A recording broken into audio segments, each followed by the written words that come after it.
আসসালামু আলাইকুম সবাইকে। চলে এলাম আরেকটি নতুন ভিডিও নিয়ে। আজকে খেতে খেতে একটা জিনিস আমি চিন্তা করলাম যে আমি ইদানিং একটা সমস্যা খুব ফেস করছি, সেটা হচ্ছে লবণ বিড়ম্বনা। আমার হাজবেন্ড সবসময় কমপ্লেন করে আমি নাকি তরকারিতে অনেক বেশি লবণ দিই। তো আমি লবণ কমিয়ে দেওয়ার চেষ্টা করেছি। ইদানিং সে আবার বলা শুরু করেছে আমি নাকি তরকারিতে লবণই দেই না। তো এমন লবণ বিড়ম্বনায় কে কে পয়েন্ট আমাকে কিন্তু কমেন্টস করে জানাবেন। তো আজকে আমি একটা রেসিপি করে দেখাচ্ছি, তা হলো ইলিশ মাছের পাতুরি। এজন্য আমি আমার কাছে ছোট সাইজের দুটো ইলিশ মাছ ছিল, আমি এটাকে কেটে ধুয়ে পরিষ্কার করে আমি বেশ খানিকটা হলুদ এবং লবণ মরিচ মাখিয়ে এবং সরিষা বাটা, বেশ খানিকটা পেঁয়াজ কুচি, টমেটো কুচি এবং ধনেপাতা দিয়ে লবণ দিয়ে হাত দিয়ে ভালো করে কষলে মেখে নিচ্ছি। এর মধ্যে আমি দিয়ে দিচ্ছি বেশ খানিকটা সরিষার তেল, দিয়ে আবারও আমি ভালো করে এটাকে মেখে নিয়েছি। এখানে আদা রসুন পেস্টও কিন্তু আমি অ্যাড করেছিলাম। দেওয়ার পর আমি কাঁচামরিচ কুচি এখানে অ্যাড করেছি, যেহেতু আমি একটু একটু স্পাইসি খেতে চাচ্ছিলাম।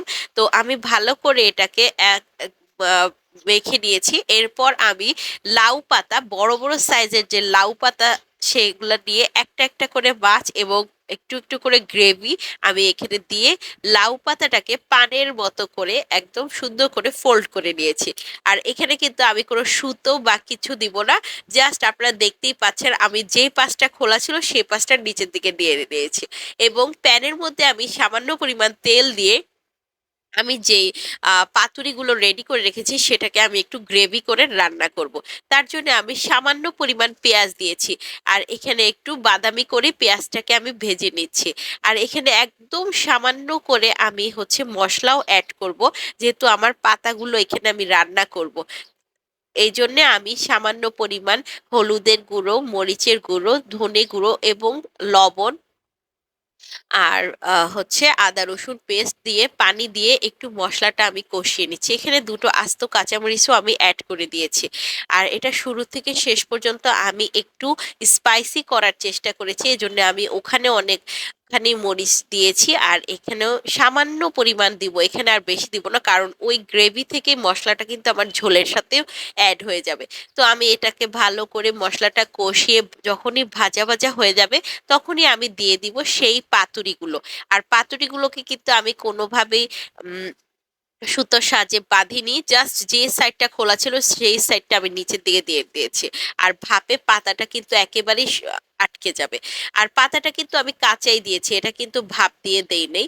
তো আমি এখানে এক এক করে পাতাগুলো বসিয়ে দিয়েছি। আর এই রেসিপিটা আপনারা কিন্তু বড় মাছ আর ছোট মাছ যে কোনো মাছ দিয়ে করবেন। আজকে আমি ইলিশ মাছ দিয়ে করে দেখিয়েছি। ইনশাল্লাহ ভবিষ্যতে কখনো আমি কাচকি মাছ অথবা অন্য যে কোনো মাছ দিয়ে করে দেখাবো। তো আমি ঢাকনা দিয়ে ঢেকে কিছুক্ষণ অপেক্ষা করলাম, দেখলাম পাতাগুলো আমার নরম হয়ে গিয়েছে।